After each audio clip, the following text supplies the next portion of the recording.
Well, welcome everybody today to this Knowledge Bites webinar, Data Resources for Your Town or Community Projects. Uh, this is part of the Southern Vermont Economy Project, which is a uh, program that's hosted at BDCC in Brattleboro, but covers all of Southern Vermont, so all of Bennington and Windham region. So today, we're going to talk about data, which is something that we often need and can be hard to find. And there's lots of problems with getting data in rural areas, right? And also just knowing where to find it and what to do with it. So there is a wonderful data resource that has been created in conjunction with the EDA, the Economic Development Authority, and Argonne National Laboratory. And Alison is here to talk about that. And it's called Nerdy because, of course, it is, but that stands for the National Economic Resilience Data Explorer. But if you're a data nerd, you're a data nerd. And so Alison brings this unique perspective of someone who is an economic development practitioner, or has been in the past, but is also a very high level, very smart data nerd with lots of tools. And this tool was put together to make it easy for us who don't have those degrees to find the data we need and use it in the ways that we need it. And it was a wonderful project that just kind of put together, like, what do we need and how do we get to it? So I'm going to let her take it away, and we'll just say we will share a recording, so you can feel free to share that with colleagues. We'll share the slides. Again, feel free to share this with anyone you think needs to know this information. If you're doing a town plan, this is really great information to have for your existing conditions report if you're doing any kind of planning like that. So we'll see some of that. And we're thrilled that Alison is here today, and we'll take questions and be available afterwards. So with that, we'll take it away. Thanks so much, Meg. And it's so fun to be here. As Meg mentioned, this is a real special place in my heart. I was an economic development practitioner in northern New Mexico, which doesn't seem super similar to Vermont, but there are a lot of similarities between the two. I was just telling Rachel earlier, I was looking fondly back at lots of memories in Vermont while I was putting this presentation together. And really, what I want this conversation to be is an introduction to some of these data tools, but also an invitation to collaborate, right? I think one of the major issues in doing economic development work is there's always way too much to do. I like to think of our National Economic Research and Resilience Center as a data partner that can be called or emailed when that data panic folder starts to have too much information, starts to be a little bit overwhelming. We're a safe space to come if you're having some difficulty. So I'm going to go through several things. It's a quick presentation today, so it may feel a little fast. I'm glad that we're recording. I will also send out these slides afterward for your all's review. And if anything comes up around a specific issue that you're having, feel free to reach out to me via email, and we can set up some time to go through any data difficulties that you're having in the moment. So a little bit of background information. Argonne National Laboratory is part of the Department of Energy's National Laboratory Complex. There are 17 national labs across the country, all scattered around. One of the really cool things about being at Argonne is we are touted as the first national lab. Many of you may have seen, the movie a couple years ago about developing the national labs, developing the nuclear bombs and resources of the United States. So while Los Alamos was working on the bomb, Argonne was working on the peaceful use of nuclear energy for energy purposes, for domestic resilience. And so we've really taken that as our mission going forward into the current era around critical infrastructure, critical energy, and support of communities across the United States using kind of research and development resources. Um, so the National Economic Research and Resilience Center was founded in 2020. It's a partnership between the National Lab and the Economic Development Administration to really tailor to some of the needs that EDA saw from their economic development districts and county partners, their grantees around data needs. So that includes comprehensive economic development planning, that includes grant planning, but I think data is a big can be a really big pain point. Meg and I have had many conversations about how this is amplified in places with sparse populations, right? You're dealing with a whole bunch of additional issues when that data doesn't come out quite right, or your margins of error are high, or if census response rates are low, and you have to kind of deal with any issues that stem from those pieces of information. So in order to push this forward, we created several tools and models. So we'll go through each of these during the call today. The first is our National Economic Resilience Data Explorer, or the NERDY tool. Our mascot for NERDY and I have the same glasses, just to kind of remind all of us that there are people behind both the data and the tools that are created around this information. The Economic Development Capacity Index is an aggregation of a lot of the metrics included in the National Economic Resilience Data Explorer, but able to be looked at over time in a longitudinal way to see how your capacity is changing for your county or for your region. And then the last is our economic performance and government revenue indices. Data in data in the last couple years has been a fight. I think there have been a lot of really great conversations recently around the federal statistical landscape, and a lot of agencies and individuals are having to use some proxies for data that was previously available and is no longer available. The Economic Performance Government Revenue Index is one of those things. So BEA discontinued their GDP calculations for local area statistics. This helps to re-encapsulate that and take a look at some of the tax information that goes behind GDP statistics. So we can talk about that and how we use it for our own research at Argonne to look at impacts of climate change, for example, or impacts of technology change in a given area. So, recently, this week, actually on Monday, the National Association for Development Organizations had their DC conference. One of my colleagues was there giving a presentation around policy, data governance, and impact, how things are changing at the federal level, and how that kind of impacts a lot of our local work. I decided to take one of several of the slides in that just to give some context on how things are changing and how we might see some of the impacts of that in local economic development work. So, what we're seeing in policy trends, and I'm sure this is not going to be news to anybody, but everybody wants data.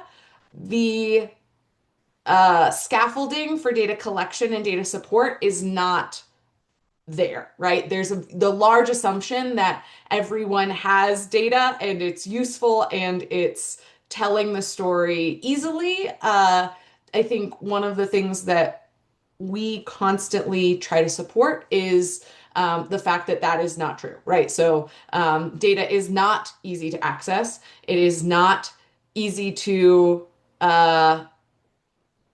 blend into a narrative. It is has a lot of nuance to it, but I think a lot of that helps to build some of the relationships that are key to good economic development work. And so, as these things are continuously being requested, and really we're seeing an increase in expectation around data, especially when we're talking about AI, especially when we're talking about large computational centers. One of the things that we're here to do is help support the folks that are both impacted and also providing the data that backs some of these requests, which is all of us, right? So the US Census should have counted everybody. We all are part of this, whether we want to be or not. So all that's to say, the data landscape is evolving quite a bit. The expectations of data are increasing. That includes not only understanding your baseline for a location, but also evaluating change, seeing where opportunities or issues may arise. And these all look really cute and small on a bulleted list, but as we all know, even understanding a geography for your location can be really complicated. Uh, People who live on one side of the bridge versus the other, people who, participate in town activities versus not. These are things that really are important components to a baseline that are really hard to parse out of the data a lot of the time. So, with all of that in mind, I'm going to go through our nerdy tool, keeping a check on the time. So I'll put these links in the chat, but we'll start with the National Economic Resilience Data Explorer. This is and was designed to be a clearinghouse for economic development data, designed alongside a lot of the requests from EDA to communities. So the Data Explorer page, for example, aligns almost exactly with the guidelines for developing a comprehensive economic development strategy as put forth by EDA. I have written way too many EDA grants in my time. I have been way too frustrated by the ED 900 and the requests for a lot of the narrative building. So many of the tools integrated into Nerdy align with those frustrations and that history. So for just a brief overview, again, I want to make sure that this is as useful for folks as possible, both on the call and for the future. So, as our tip sheet, there are several components to Nerdy. One is area fact sheets. These are printable documents that can be run really quick, brought to a board meeting, printed out, and talked about there.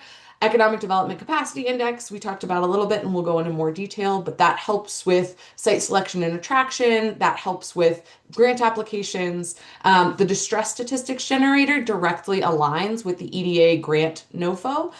So if you're trying to look at your thresholds for distress as defined by the federal government, that can be a really helpful tool there. And then the Data Explorer tool is really our catch-all for data in general. So with that, I'm going to go into the Nerdy. Thanks, Meg, for putting the link in the chat. It's pretty simple. Nerdy.anl.gov gives you a lot of the information. We'll bring you to our homepage here. If you're new to Nerdy and you need some step-by-step guidance through the site, you're welcome to click this. The user guides are user guides. They require some reading, they require some knowledge. So if this gets a little bit baffling, feel free to email us. And again, we're happy to walk through your team's needs around this tool. So we're going to start with the Discover Data page. So this little hexagon aligns with our Data Explorer dashboard. When you click it, it'll bring up our data landscape. So sometimes it takes a minute to load. Appling County, Georgia is where our lead web developer is from. So a little Easter egg for the site itself. That is where your landing page will be. So if any of you have an interest in kind of rural Georgia, glad to see you. From here, you can click our little map icon and switch to different geographic areas. So you can select an area by county. You can select by an economic development district as well. I know Southern Vermont isn't an EDD, but our Northern and East Central Vermont EDDs are both listed here. And it'll auto-populate the counties that are in that space. So we'll do a little bit of a grab bag. Actually, we'll just add Windsor and Windham to this. We'll take these off. Easily selectable and deselectable. So you can apply that information. Rachel and I had a little bit of a conversation about some of the beef between Windham and Windsor. I think that's great for us to start our conversation around what is included in our Data Explorer space. So here you'll see the whole page. You'll also recognize that the FIPS codes for these counties are included in the URL themselves. So if you want to add a FIPS code, it's very easy. You can do so even outside of the selection tool, and you can just add whatever you want, right? This is a county in New Mexico. If we would want to add that to our selection, we could do that by adding it into the URL itself. Um, so scrolling through, we'll see special needs indicators, right? So San Miguel County gets added to the bunch. We'll actually remove it because it's probably not that useful for today's presentation. Um, you can see our economic distress indicators. You can see 24-month unemployment. A lot of the data that's included in the National Economic Resilience Data Explorer, almost all of it is public data.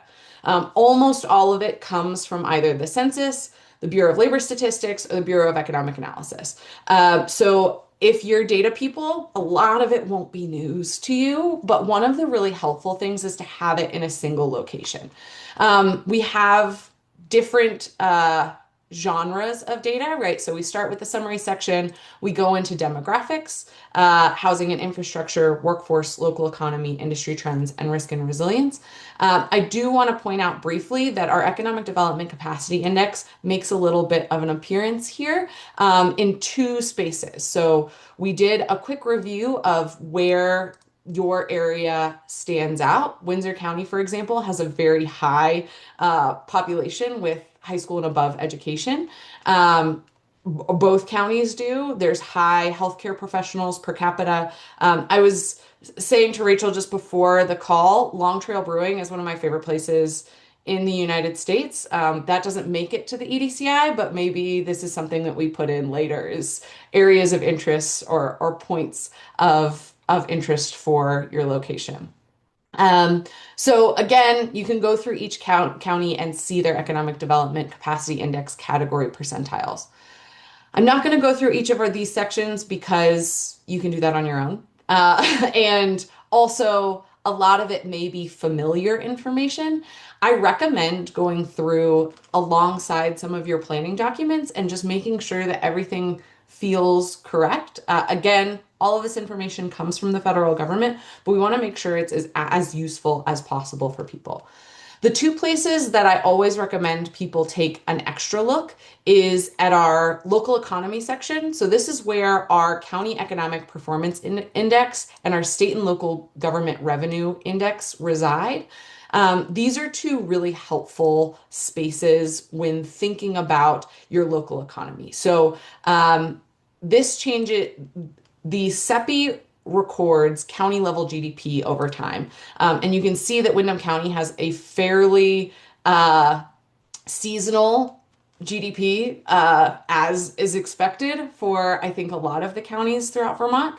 And you can see, too, changes to the government revenue, right? So this is property taxes, this is gas taxes. These are things that are compiled at the county level and then reported to the federal government. And we take a look at that over time. These are really helpful when we're looking at natural disaster impacts, right? So you can see COVID obviously takes a really heavy toll in every county across the United States. We use this often.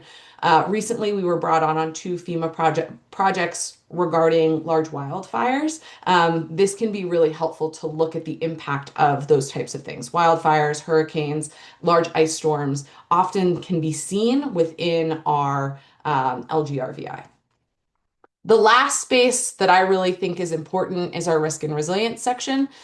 This is actually a collaborative section with another kind of center of research within our division at Argonne, which focuses on climate impacts. Our Climber tool is our climate risk and resilience tool. This is a separate environment, but is still housed at Argonne. So we're able to use a lot of this data to forecast and take a look at some of the impacts that a space would experience at mid-century. So apologies for the quick refresh. I wanted to get New Mexico off of the board here because I mean, helpful for me, but maybe not so helpful for everybody else on the call.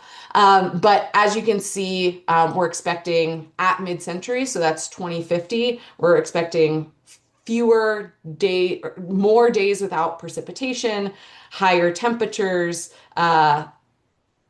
higher fire index, things like that. So things to keep in mind, especially for our more rural spaces that maybe have more outdoor recreation as a part of their economy or agriculture as part of their economy. These can be really, really helpful indicators. So that is a quick on the Economic Development Capacity Index, or the nerdy tool. Apologies. I will also say that there are a few other spaces in here. One thing that a lot of our users find really helpful is the REST API capability. So, as I mentioned, the vast majority of data that we provide in Nerdy is federal. Many of you may be familiar with federal APIs and familiar with the fact that tapping into different federal agencies comes with its own unique strengths and weaknesses from a coding perspective. One of the nice things here is it's just a one-stop shop. So you can get census data, you can get BEA data, you can get BLS data without having to navigate those specific nuances from those agencies. So this can be really helpful if you're building a data dashboard. This can be really helpful if you're running regular reports, and that is done from more of a coding standpoint. And then lastly, all of the data that's within these spaces can also be downloaded as a CSV file. So these aren't really beautiful. I will say that the data comes out a little clunky, but if you're doing some heavy metrics around the information within Nerdy, these can be really helpful spaces to come back to make sure that you have, that data on your machine ready to go for anything that may be necessary. The last thing I'll point out here, and I mentioned briefly, is our distress statistics generator. So we can kind of quick select a couple counties. We're just going to do the random quick draw. Uh, and we can view those distress statistics right off the bat. One thing that really frustrated me when putting together Economic Development Administration grants was a lack of understanding or a lack of quick calculation around the thresholding that the NOFO provides. So there are different match requirements for different statistics for EDA. This is actually not the most up to date. The newest NOFO out of EDA drops the 50% category. So these values in yellow, which used to be a 50-50 match requirement, are no longer part of the situation. This was recently flagged to us, and we're changing that at the moment. But this is a really good place to come just to get a quick snapshot of what does my county look like compared to national, and how can I navigate that when it comes to forward planning. We also have a tracked version of this page. So if you're looking at really specific information around Vermont, we can select several counties here, view their distress statistics, and take things from there. So getting some granular information about our space. Okay, quick breath. And we'll go back into the slides really quick. So we're going to do the EDCI very, very quick so that we can have some time for questions at the end. So what the Academic Development Capacity is a collection of publicly available indicators. It's made up of 53 different metrics, separated into 5 categories. What it's not, and what it should never be taken as, is a judgment, right? Do not print out your EDCI results and go and try to make fun of someone else, right? Don't use it as your reason to fight with another county. That's the disclaimer. So when using EDCI, you'll get a report with all of the separate capacity areas: human capital, financial, industrial, infrastructural, and institutions and partnerships. And it'll give a good little overview of how your space is doing, right? So we took a look at Windsor earlier. The high human capital, it can be looked at alongside with a limited financial capacity. Each of these things breaks down into its own table. So, human capital, for example, takes a look at high school education, the Gini index, which is an index of income inequality within a space, home ownership, SNAP recipients, healthcare professionals, and then also the creative and inventive class. This can be really helpful for states like Vermont and New Mexico that have a tendency to have a lot of self-employed individuals, a lot of individuals who work in creative spaces. These can really raise your human capital indicator, and I think to me helps to really flesh out a lot of the narrative around capacity for the future. The EDCI also has a comparing tool. So, as I brought up New Mexico several times, I'm from New Mexico, by the way. So, this is why I keep coming back to it as a space. But Taos County is a ski area up in New Mexico, a big ski county. So, comparing these two, you can see both similarities and differences. This can be really helpful when you're identifying your peer group. I know that that happens a lot, or if you're directly competing with counties within New England or across the United States, this is a really easy place to start to get that information. So just really quick, we'll go into the EDCI. I have that page actually preloaded up. If we wanted to do a different county, for example, or if we wanted to compare two counties in Vermont, that's also very easy, very doable, and can be really helpful for so we'll just do A and B and see what those comparisons look like, right? So very similar, some differences in infrastructural capacity, some differences in human capital capacity, but again, a really easy place to start and ask some questions and get some information so that you can then roll along wherever you may end up. The last thing I'll mention with our last 2 minutes before I'll open it up for questions is I mentioned the area fact sheets. So these area fact sheets are easily downloadable. You just kind of go to the area fact sheet page and it'll give you, again, a 2 page kind of pretty piece of paper to print out, give to your board, give to community members, and really start to identify parts of conversation that may be useful to start community meetings with. So with that, I'm going to stop sharing briefly and open it up if there are any questions or any specific areas of interest that you all have, any frustrations that folks have had around data recently. I just wanted to point out something that I noticed as you were showing the page. I kind of opened up the the Explorer on my end and entered some counties. There's these cute little in a lot of places like a little orange question mark that says, you know, what is this and what does it mean? And that's so helpful because if you're like, okay, I'm looking at this graph, but what does this bar graph mean?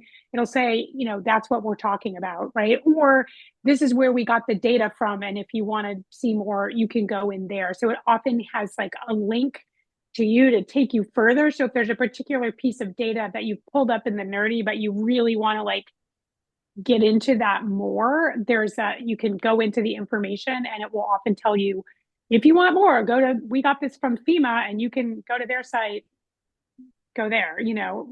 So that's also really helpful. So I just think that's great because it's not just the data that it gives you, it tells you where to go find more.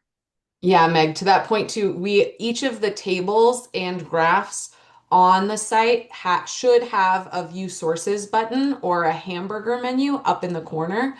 That will allow you to download the graphic, right? So if it's a graph, you can download that as an image file or download the underlying data as a CSV.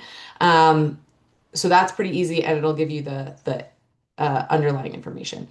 Up-to-date income levels for your area population. CJ, great question. So yes and no. Up to date is a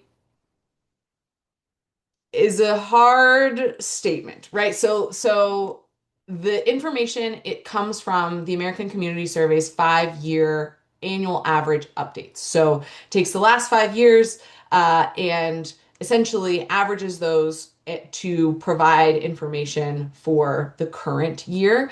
We are still using the 2023 information for the vast majority of Nerdy. We're doing an update now to integrate the 2024 census information.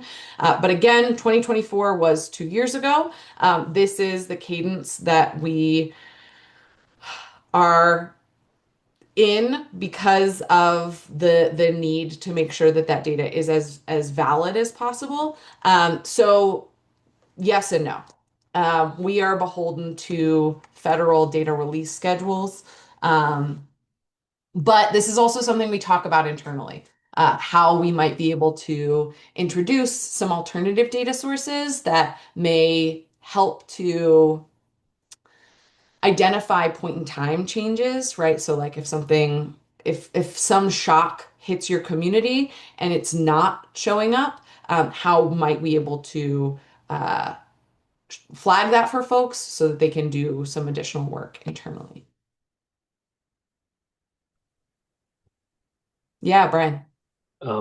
So our work is across the state as a consulting group, White and Burke. We work with primarily municipalities, and a lot of towns struggle with data that is, drawn from a census where the sample size is so small that being able to, rely on it for making decisions is a little bit. I think it's a little bit sketchy, actually. I think it's challenging, very challenging. In particular, um, there are towns that regions that aren't aren't going to qualify under the new OZ designation, and they really they it makes no sense at all. It actually makes no sense at all. So you have a town where the poverty rate is just under 20%, but then yet the median income is well above the threshold. The math just doesn't quite work well when you think about that. Like, do the math on that one. If poverty is way below area median, and then you've got 19% of the population is below poverty, and Yeah. yet they don't say they meet the 70% AMI. It makes no sense. So I don't know how to deal with that. I do know the margin of error on the median income, for instance, in the town of Fairhaven where I'm working, is so far, the margin of error is so massive that Yeah. if you used even a portion of that margin, they would clearly qualify, meeting that 70% AMI threshold, which is part of OZ designation. So it's just, I don't know, maybe I'm just saying something that everyone knows, and you don't have an answer for. If you don't, that's fine. But I just want. No, Brian, I love that question so much. And I think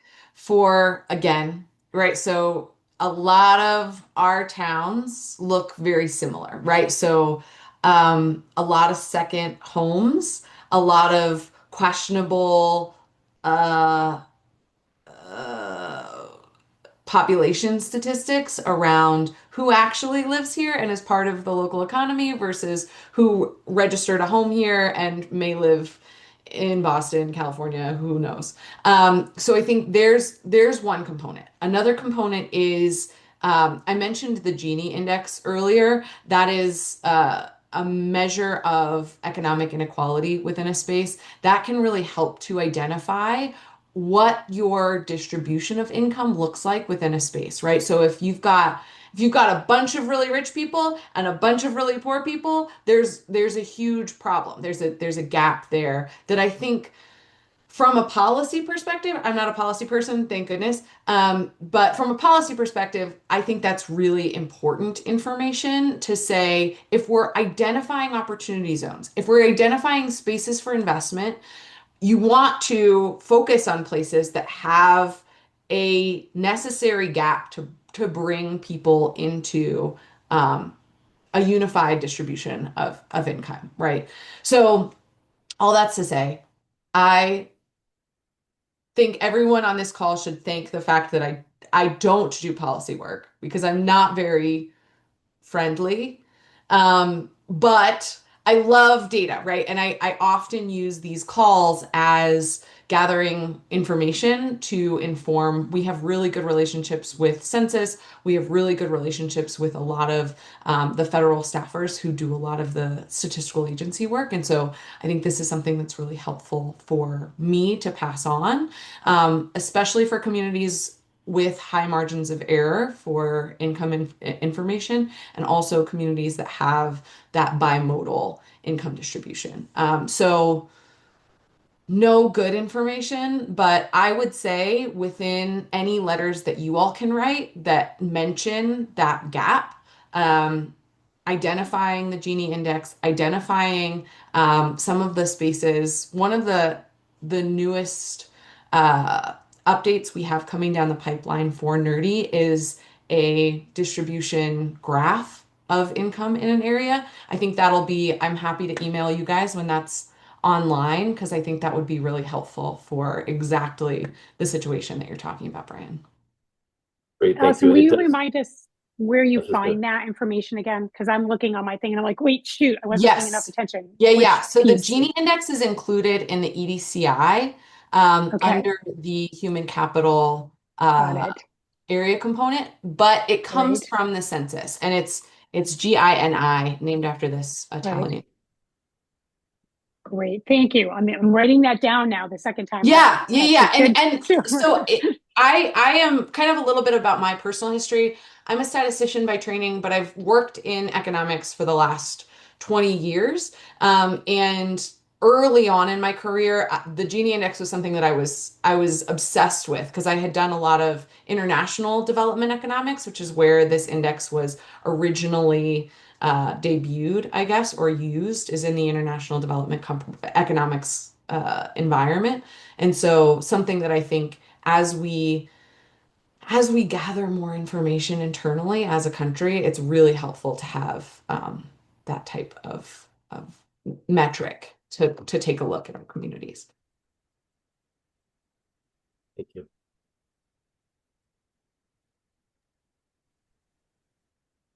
That's so great. That was super helpful because it's like we often have to tell a story with data that is actually telling the story that the data isn't telling. So it's like a weird puzzle of grant writing in Southern Vermont where they're like, give us this data. And you're like, okay, so hold on. Like, do you have a minute? Sit down because I'm going to give you the data and then I'm going to tell you why the data doesn't tell the whole story. And here's some other data that explains the real story and good luck, like And I hope that LMI is works. such a great example. I mean, like Right. the number of battles, internal mental battles I've had with CDBG applications and just dealing with HUD LMI calculations is infinite daily. I don't even look at those anymore, and I still wake up and I'm like, oh, do we have to do our own LMI survey? And I think that too is really frustrating, especially to threshold for a community that doesn't have infinite tax dollars to do these types of surveys. Do we need to do that? Is this something that we could, show using data, using local area statistics, rather than using knocking on doors, getting people's information about their income, which is part of why we have stated privacy documentation around the census in the first place, is because people don't want their neighbors to know what they make. Like these are, as we look at the history of data in the United States, it feels sometimes incongruent to request these types of local community surveys. The other data fact that I want to just note, you already know this, but in rural communities, especially here, you've got a mobile home park next to a multi-million-dollar house. And so the data from a geography standpoint suggests one thing. That doesn't mean it's actually what's real on the ground. So Yeah. that's, yeah.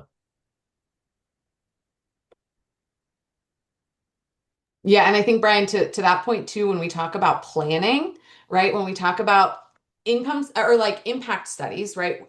As things change, how are things going to look? Or if we talk about something has changed, how do we plan for it? Those are real spaces that become very difficult to plan around. Gemma. Hi, I somehow missed what the DisGeo portal actually is for. Could you explain that again? Yeah, so the reason I'll take a little bit of a step back. So the relationship between Argonne and the Economic Development Administration started out of COVID. COVID hit. EDA was like, "Oh my goodness, we're gonna see changes. We need to map those. We need to have a better pulse on what's going on and what capacity looks like within each of our regions, so that for lower capacity areas, whatever that means at the time." um, we want to make sure that they have the resources, or that we're making sure that we have eyes on them to have the resources to, come out of COVID. So that's how the Economic Development Capacity Index was born. The EDCI came before NERDI, and it was an effort to get a snapshot of what the country looked like at the county level, to identify spaces that may have a difficult time bouncing back from COVID. Now it's in its third year. We're about to publish our third year of information, and it's really helpful to track change over time, right? So as we've seen investments in certain places, as we've seen different national priorities when it comes to industry, are we seeing changes in terms of capacity in certain areas? These are key research questions that we ask on our end that are often asked of communities. And so the EDCI is a good data space to get those year over year snapshots of your community, and of kind of how things are going from a step back, and a more easily uh, inferable perspective, right? You get five: low, limited, moderate, elevated, high. And those are pretty easy to get a pulse on, to both identify spaces that you're doing really well in like a SWOT analysis, and places that may need some love. And thanks, Meg, for putting the link in the chat. I guess what I was trying to get at is that the nerdy website seems to be pretty self-explanatory. But the DisGeo portal website does not have any explanation whatsoever. It's just all it says is DisGeo portal with an arrow pointing down. And when I click on the arrow, it doesn't do anything. Oh, hold on. It may be that I put the wrong link I definitely put the wrong link in the chat. Try this second link that Meg just put in cutting off the URL here to save everybody's chat. Gemma, does that second link work better? Yes, that's completely different. Good. Okay, great. Yeah, I'll actually go up and try to I will delete this so that it's not messing up anybody. I will say And though that the EDCI is not as robust of a website as Nerdy. Our plan for 2026 is to integrate the two tools, because they are, I mean, a lot of the data is very similar, and there should be better crosswalks between information in Nerdy and information in the EDCI, and vice versa. I find the EDCI a little clunky. While the data is useful, going through it can sometimes be a little bit painful. So if you ever have issues with working through the EDCI, or you have any heartache, let us know and we can help. And as I mentioned, like, this is in the pipeline for development for the year. So if there's any issues that you want to flag as we're developing that side, that's also more than welcome. Thank you. This is all new to me, these data tools. So I'm not sure at this point what they can do for me in my capacity as a planning commissioner for Brattleboro. 100%. And I think too, one of the other things, and this goes to this call being more of, I think of these less as informational, because there's so much information that it feels Yeah. like getting hit in the face with many dodgeballs, and more of like, I'm passing you the ball, throw it back with your needs. We've done everything from, I have someone who regularly calls me around return on investment metrics, right? So how are we describing return on investment for a certain area? I have folks that call me around disaster planning, right? So down in south, like on the Gulf of Texas. There's a lot of hurricanes. They're regularly trying to plan to mitigate those problems. So anything that comes up that ends up being really frustrating, shoot, I put both my personal email address and our organizational email. I'll repeat that in the chat. Both of those emails go to me. The organizational email has two other people. It has our web developer and our kind of director of the center in general on the email as well, but you're mostly just getting me. So, Thank you. yeah, of course. It's so great that there's a human being behind this all. And I was like, we could bring her out and she comes and she talks. But also, I would just say, and Gemma, to say, like, a lot of times where I see this working is that when you have to do your town plan, I look at this, and because I've helped develop the CEDS, the Comprehensive Economic Development Strategy, which is an EDA authorized document, like I can just see, oh, this is exactly like, we just like download this and then like check the data and make sure it agrees with what we experience on the ground and then like write the section. It's really like made specifically for that use where you're asked to like write a thing where you talk about this. And so it's so like wonderful to have something that's kind of, it saves you so much time. But the application at a town level is really that the same thing when you're writing your town plan and you need to talk about what is the context that we're in at the county level. And then can we look at even closer, get down to our census tract level and say, what is different about where we are versus that? And then a lot of it is just your brain going like, does this seem true? Right? So, or are there contradictory numbers, or does this data jive or not jive with what we know to be the fact about where we are? So to me, it's really just a way for you to, when you're writing that town plan chapter on economic development, it gives you a place to start to say, Yeah. like, here's where we sit in comparison to our county. Here's where the data is really screwy and doesn't actually describe what's happening versus what we've seen. And here's some other numbers that we can bring in. Do you know what I mean? So it's just like, as a planning commissioner, I feel like you need that existing conditions report. Will get you started kind of with that, and your economic development part. And then again, we always say BDCC, you have Wyndham Regional Commission, they're land use planners. So when you're talking about that existing conditions and economic development part of your town plan, they may not want to talk about that in the same way. So feel free to call, our shop. Yep. And we can help you with that little piece of that, just like a quick consult on like, help, what does this mean? And we've told Wyndham Regional Commission, please call us. Like, we will read that section and we'll go in with you and we'll come in and help you, lead you to the data that's available. And then if that's not the data that you need, then you call Alison and Yeah, and I would say find out too, or Meg, not.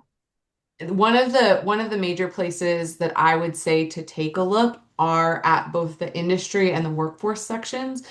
Those are often places where we see a lot of difference, especially in counties that have a single large, I use that in quotation marks, a larger population center and then a more rural surrounding area. You can often see in those industrial and workforce graphs and information that there is dependencies, there are difficulties, and that can also help to highlight needs for transportation from rural to non-rural areas. That can help with identifying industries that may be drivers or may need additional diversification within an area. This is something that a lot of my research is centered on, is industry diversification, so that when industry does change, we don't see these blighted communities across the country, which I think is very common in a lot of our areas. I really appreciate that, Meg. And as you're probably aware, we are in the process of rewriting our town plan right now. It's due in a couple more months. But just these data tools, I wasn't even aware that they even existed until today. So I haven't Hooray! had a chance Well, to dig welcome. into them and see what data I can even find out of them. I love it. Right. Yeah, and feel free to again, I'll share this out to everyone, so you'll get it directly from me, and you can feel free to bounce me back an email. And you have really good planning staff at Brattleboro, and Sue. I saw Brian and Sue are at another event that we're concurrently holding because of craziness happening, and they're expecting to get all this information into their inboxes. So hello, Brian and Sue, if you watch the recording, they'll get this later and be connected with it too. And I spoke with Brian, and I was like, absolutely, in your inbox this afternoon. So hopefully that's helpful. And then again, so it's like I say, get in and mess around with it and see what it can do for you. And always sort of click on the report generator, see what it gives you, see what things you can use, and just sort of getting in and spending some time messing around and seeing what it can spit out for you. And then if you run into trouble or questions, or you're not finding what you need, then call in some help on that end. So I think it's just getting in and playing with it. And I love that it spits out like graphs and things that you can have pictures of. CJ, thank you. See you. CJ does a lot of grant reporting and grant writing, and needs all this stuff and hospital stuff, and yeah. So I mean, I think that's sort of what we had time for. Does anyone else have specific questions beyond just saying hop in and play with the tools? If you get lost, where you get lost, you can spend an afternoon just messing around with it, and then see if it helps. I think it's pretty neat that we can get all this stuff. I mean, COVID did some really good things for us in some ways, where people were just like, we need to collect all this data, and now we have it. So it's certainly gotten a lot better, and easier to access this stuff through these tools. So cool. And Alison, without getting political, I'll just say, hopefully this data will be continue to be available in today's rapidly changing climate. That's the last thing I guess is useful is I'm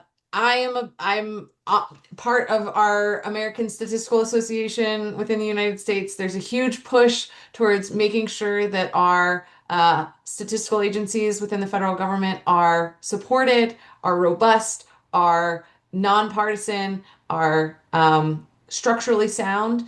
And on the other side of that, right? So like that's one side of the coin is everybody, please support your federal statistical agencies. On the other side, we're doing a lot of mathematical work to ensure that we have a robust historical library here held at the lab of backward-looking data around this stuff. And then we're also doing a lot of research around potential changes in metrics, right? So we saw a lot of things go down last year. Especially around infrastructural data. High Field Index, which was held by the Department of Homeland Security, is no longer an available tool supported by the federal government. But those agencies that used to feed into that product, so the Federal Aviation Administration, NOAA, these are the Army Corps of Engineers, we work really closely with all of those agencies as well to make sure that those pipelines and data are still robust and accessible for folks. So again, glad everybody's on the call, and I'm really, there are champions for making sure that this is going to continue. Good data. Thank you so much. So thank you, Alison. And just to give my last sign off, the Southern Vermont Economy Project, we're based in Brattleboro at PDCC, but we serve all of Wyndham and Bennington. We're funded in part by USDA, Rural Community Development Initiative grant. If you have need for more tools, actually, Rachel, do you have a quick link to the our survey to say we have a very quick survey that says I attended Knowledge Bites. What was good about it? What would you like to see again? I'll also put it in the email, so you'll get that. You can tell us what things you'd love to see, what we can collect for you. I'll put in a shameless plug for our big conference, the summit, that's happening on May 12th at Mount Snow. So I'll also do that link as well. If you haven't planned to come yet, it's a great time. We get a lot of people there. So that's what we do. And we're happy to, I'll send you an email and you can email me back any questions and I will see if I can help you. Alison, appreciate you so much. Thank you. And all you do. Thanks for coming. Thanks. Bye. Thanks, everyone. There's our Cognito form program feedback, and I'll get it to all of you as well in an email. That's in the chat, and we'll also send it out. Thank you.